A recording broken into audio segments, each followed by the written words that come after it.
Hello everybody, it's Harbinger. This is Wingspan Asia on Steam, and we are looking at our opening hand right here. And yes, we are looking at stuff here, but I just have to show you something I caught a glimpse of in the opening here, and that's the fact that we have a Trihuan Raven in the bird tray here. So we are definitely going to ignore the grasslands, ignore the forest, and just pick up this guy. We are first players, we're guaranteed to have it, so that will just shape our game plan. So we have the Fergus Hawk, the red-tailed hawk here, so I also think the red-tailed hawk would be a okay bird to put the eggs on. It's a little bit of a shame that all of the other birds we have here are grasslands birds, so it's going to be hard for us to play them out and have the raven there as well. But yeah, Black and Mappa, all the other guys are okay, but we want something to be played in the wetlands so we can pick up more cards in the future. We need it for here. The round and the goal of the second round is also very... Yeah, the round goals also lines up here. The only thing that can make it even more perfect is if we had the Rododentalist or something, but we have Omnivore Expert and the Raven also counts for that. So yeah, this just looks like a really good opener for us. So there is also the thing to think about, that if we take this guy, we kind of need 3 rodents to play out Raven, red-tailed hawk, which basically means that we have 5 food. We can play yeah, we can't play everything because we need 2 foods for the raven. Turns out these guys are a little bit too expensive for us. Maybe the correct thing to do here is to also pick up the Walk's Swift by paying the Nectar here and play these 2 guys out for these 5 foods we're picking up. I think that might be a more correct play, since the Raven is really good, and what we really want... No, but we really want something to have in the wetlands as well. Or do we? We are gonna have excess nectars, we're gonna have excess eggs. Yeah, we can afford to spend eggs in the wetlands to pick up more birds in the future. Yes, tempo on the Raven, getting out birds without having to pick up a single food dye from the forest is probably better than having a 5-pointer over a 2-pointer here. This guy fits more cards and stuff as well, and it's a guaranteed point for a bird in the forest for the round 4 goal, just to make some arguments for that as well. So Omnivore Expert is a really good bonus card to pick up together with the Trihuan Raven. We are spending our Nectar here to pick up 2 cards. One card, the Raven, because we really want the Raven, and this card because we need another bird to have the have eggs on for this guy to work. So happy about this. Really glad I didn't pull something from the top there, because both of these birds are bad. Yeah, bad is an okay word to use to describe those birds. So many nectars in the bird tray though. Really tempting to pick those up and roll them about, but yeah, Raven comes out here, and this is the source of our game plan. We need eggs, and we need nectars, and we need to pick up some cards we can play in the wetlands. So I wouldn't hate picking up and playing out White Pelican just to have something in the wetlands, but we don't need to right now. I'd rather just look for something even better off the top. Bromikite, choose 3 dice, roll them to 3 times. Each time, if you roll it, release fish or rodent, cage 1 here. If not, stop and return, roll food caged. I'm pretty sure this is one of the birds that you are supposed to roll all 3 times, and you have a slightly higher chance, or your average is supposed to be a little bit over 1, so I will keep that. The Bruised Blackbird is great, especially since we have Omnivore Expert, but it does require us to have additional cards to tuck to it every time we are activating it, so that is a slight drawback. But a good thing is that Raven can eat the eggs out of this guy, so we don't have to worry about that guy's egg capacity to stop us from performing the way we want. Okay, are we picking 2 nectars here? I don't think, because we can't play both of these birds with the amount of food we have. Or yeah, we can. We have 5 foods, we have 1 correct food for the Bruised Blackbird. Never mind, and we have the excess egg. Yes, okay. That's great, and this guy is also a great way to get rid of cards we don't really care about playing in the future. And let's listen to the soundbite. Brahmini kite. This bird is revered as the representation of Garuda, carrier of the god Vishnu. All right. And then it's Bruised Blackbird out. And I'd say that this is a pretty successful first round. What do you guys think? Okay, let's yeah, we are tying that, not too much of a surprise there, and now we can work towards getting the second round and goal working. We already have 2 birds we can put eggs into, so that's really nice. So, Asian Koel is a bird I wouldn't want the opponent to have, because it's really good for them, since we are gonna lay eggs tons and tons of times. We should pick this guy up. Also, it's kind of interesting for us that this guy allows us to go 3 over its egg limit. So even though we are gonna lay a lot of eggs, we are gonna fill up our birds here, and this guy can get us points we normally wouldn't have. So normally I stay off these guys when they're doing eggs, grasslands engines, but this guy might actually give us a decent amount of points this game. So I am looking forward for that, and I do think we should pick this guy up. Rufus Night Heron is okay. He allows us to get back up to here where we can sacrifice eggs and nectar to get more cards. And I also think that just getting something like this out pretty early is also worth it. So it's not the best card, but it's okay. Just because we get up to here. Let's re-roll some bird eyes and make sure the opponent doesn't get the pick of all of those nectars. And we have success, and we get to cage lots of food. What's not to like?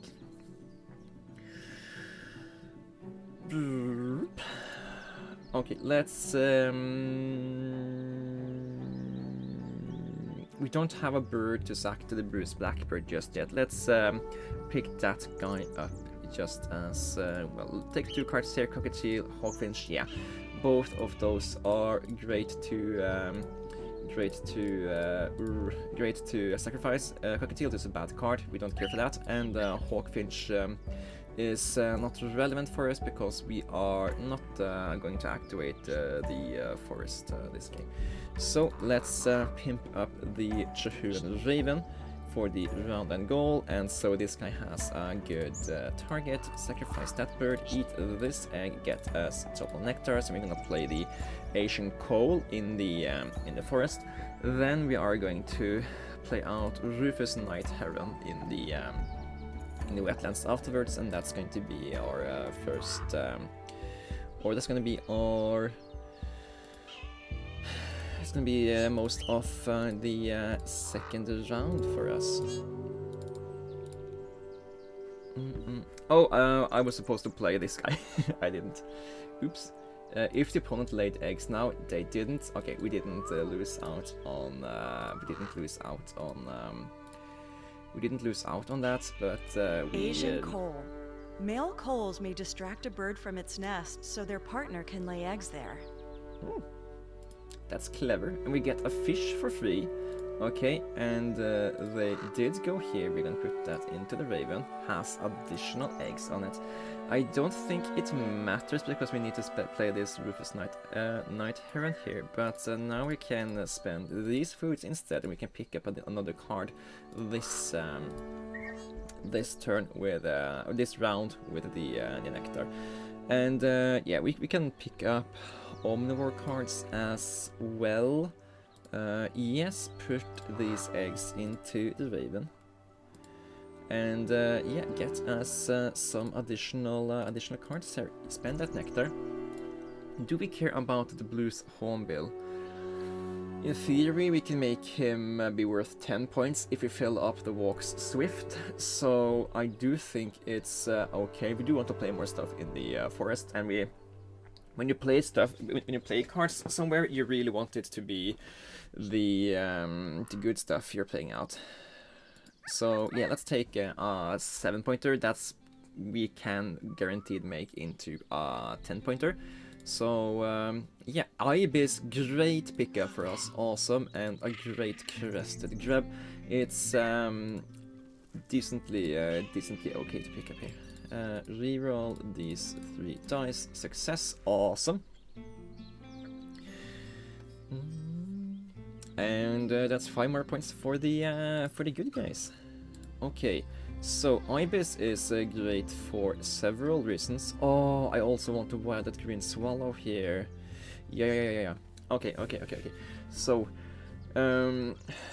if we take the Eurasian Kestrel, violet green swallow, and Australian Ibis, we can deck out the entire landscape here with cards we get points on decently okay.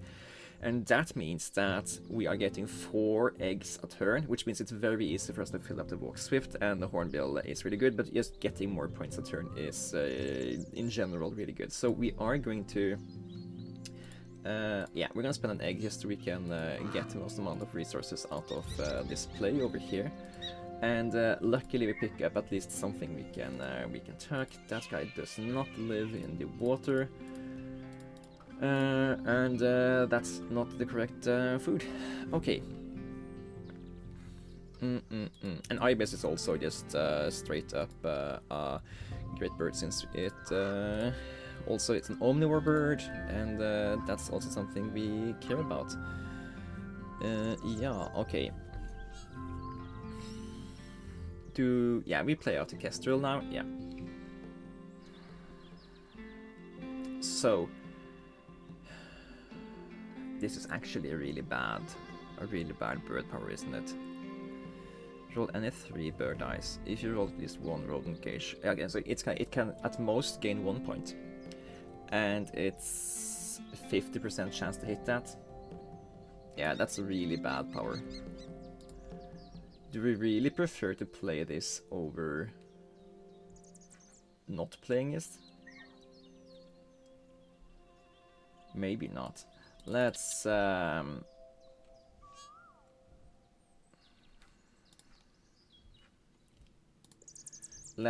hold that thought for a while. Play Ibis and green swallow first, at least. Because playing this guy means that we are paying more eggs to get up to here later, and I just think that the Ibis and the violet green are overall a lot better plays. Scoop. Spend this egg. Because this guy lets us cycle cards. That's another free food. That's another free egg.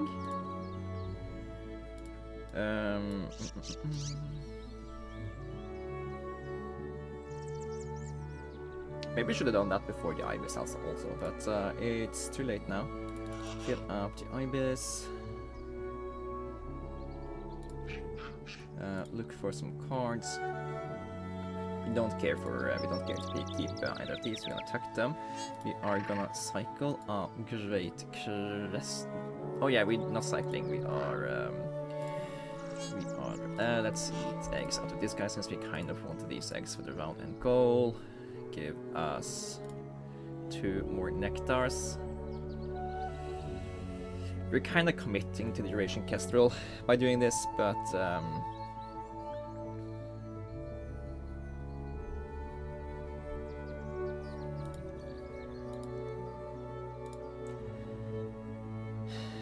let's take 1 cherry for the hornbill in the future instead. I'm not feeling this guy too much, and we can always just pay the rodent for it if we still want to actually play it. Yeah, violet green, eat ibis and blackbird egg. I don't think we're winning that no matter what. So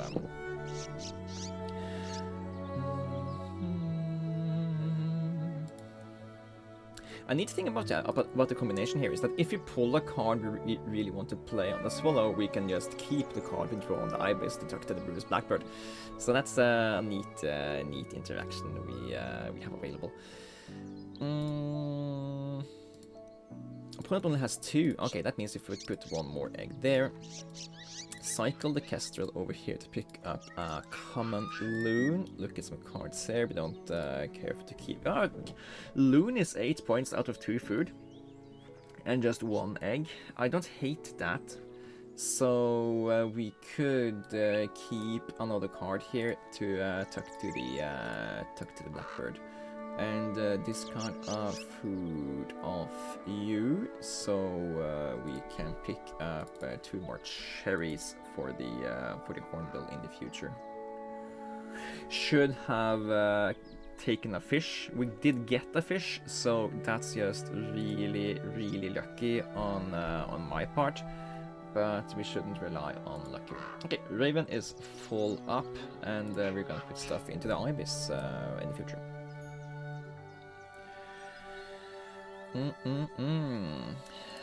The reason we needed to do this, to keep the fish, is that we can't tuck more cards and get the eggs back out of the blackbird before we play another bird, so that's why we're gonna play the common loon. Saurus crane, that's just a 9-pointer for whatever food, love that. And yeah, we're gonna play out the common loon. We're gonna play it for a fish and a worm, since we need cherries for the hornbill, but we can also just get more nectar for that guy if we so choose. We should also probably do that because of the nectar issue over here.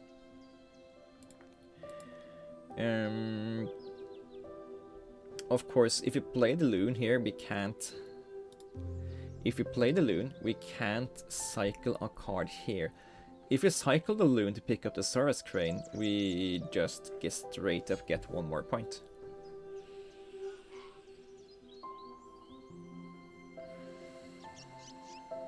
We get 1 more point from the swallow, we get 1 more point for playing the bird. Yeah, that's just straight up better here. So let's do that. Cycle this guy, pick up this guy. We are gonna have enough.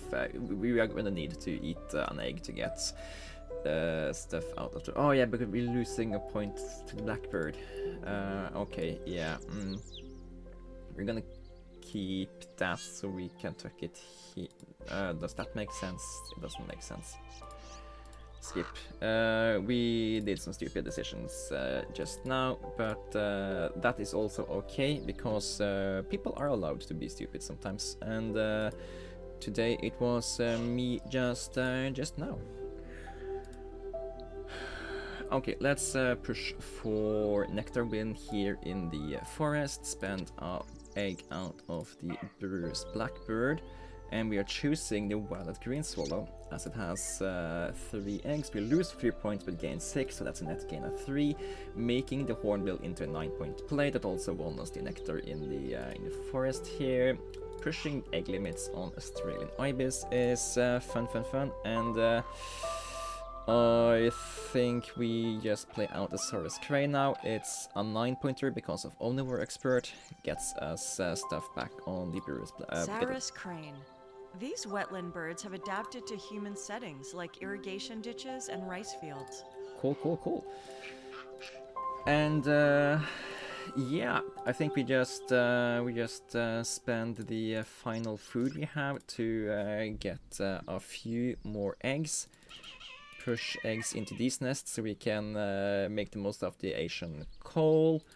And we are gonna cycle you.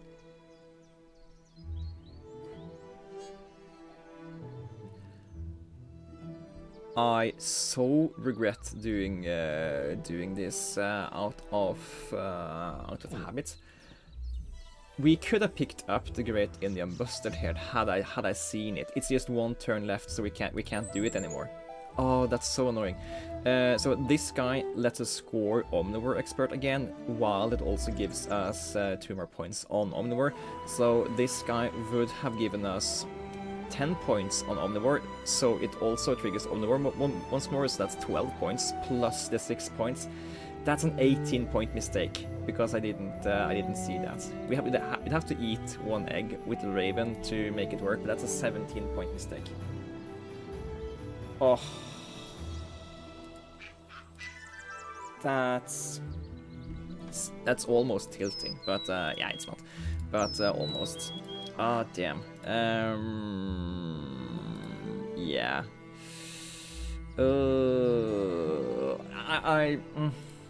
Okay, so instead of having that 18-point turn... Oh, that's so stupid. I should have looked at that. So annoying.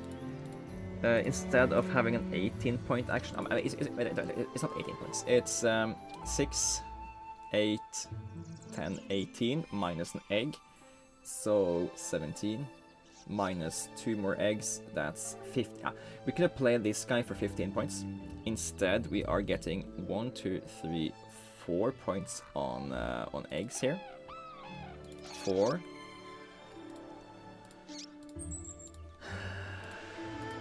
5. 6. 7, 8. Okay, so that was a 7-point mistake there.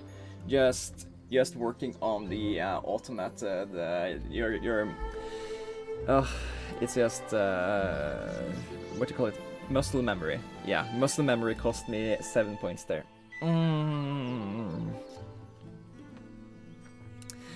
Yeah, that's the game sometimes. I still think we scored pretty good, so we also got an achievement to Eggfinity and Beyond by finishing the bird with lots of birds over their original egg capacity. And yeah, if we had picked up the Great Indian Bustard instead of the random bird we picked up, we would have 140 points here. So yeah, that's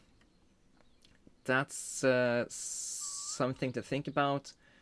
A little less muscle memory, a little bit more paying attention to your options. Other than that, I think that we did pretty well this game. We did recognize the good plays and played into them. Not too entirely sure if the walks swift was the correct idea here, but I do think that picking that sheep bird that fitted the food we had from the opener was the better play. I do think that that's the correct play. I do think this Asian coal was a neat bird to add to our synergy here, and yeah, getting we actually filled out all of our egg capacity. No, we didn't.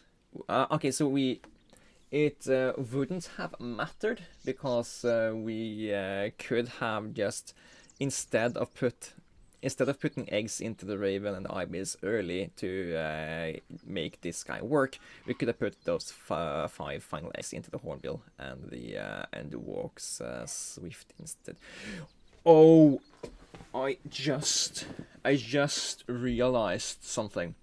So this guy can lay eggs into star nests. So if you have a bush tit or something that has room for 5 eggs, this guy can make that guy go up to 8 eggs. And then the Hornbill can eat 8 eggs and tuck 16 cards. So it could be like a 15-point blues hornbill if you have the Asian Koel. I don't remember if there's any star nests that fit 6 eggs, but I do know the bush tit has 5. I think it has 5 at least. So that's an example of Asian Koel blue hornbill combo that just needs a star nest intermittent to be really niche. But I guess somebody's going to pull it off, and that's going to be a pretty fun little neat combo piece they can do. Just a tiny bit annoyed that we didn't pay attention to the Great Indian Buster Day, but it is what it is. Could have been 140, but it ended up being a 133. 133 isn't too bad though, but you're kind of expected to get over 130 points when you start up by picking Chihu and Raven. And yeah, I hope that the start here gives you some indication to what you should do when you can see a Raven available in the tray or in your opening hand. You really need to be able to play out 2 birds immediately and start getting the bonus from this. And of course, just getting access to another bird that lays eggs in the grasslands is really good, because you are going to spend a lot of your eggs for food, and just having opportunity to still fill up your nest space to get the points towards the end of the game is a good way to get points that you normally couldn't do in the Grasslands engine, because normally if you go for a Grasslands engine and you can't get rid of eggs, it's going to fill up over time, and you can't activate the engine that much. But yeah, with that, I would like to say thank you guys for watching. Hope it was enlightening to you, and I'll see you guys in the next one. And until then, I hope that you take care. See ya!